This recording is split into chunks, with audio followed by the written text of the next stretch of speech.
Garuda Express, an international courier service.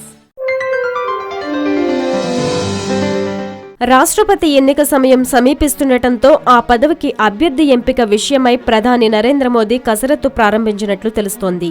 ఇదే విషయమై తొలుత ఎన్డీఏ భాగస్వామ్య పక్షాల అభిప్రాయాన్ని ఆయన తెలుసుకోవాలని భావిస్తున్నట్లు సమాచారం. ఈ నెల 29న ఎన్డీఏ నేతలతో ప్రధాని మోదీ భేటీ అయ్యే అవకాశం ఉంది.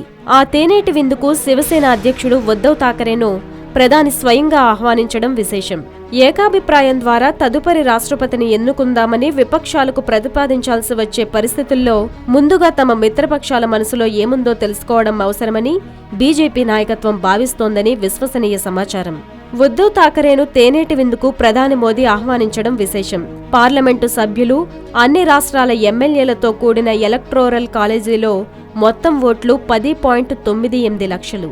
మొన్నటి 5 రాష్ట్రాల ఎన్నికల తర్వాత యూపీ, ఉత్తరాఖండ్లలో భారీ ఆధిక్యంతో గెలుపొందడంతో పాటు గోవా, మణిపూర్లోనూ బీజేపీ ప్రభుత్వాలను ఏర్పాటు చేసింది.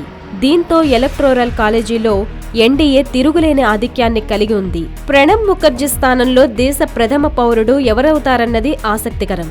2019 సాధారణ ఎన్నికల్లో ఏ పార్టీకి పూర్తి ఆధిక్యం రాని పరిస్థితుల్లో రాష్ట్రపతి తీసుకునే నిర్ణయం కేంద్ర ప్రభుత్వ ఏర్పాటులో కీలకంగా మారుతుంది.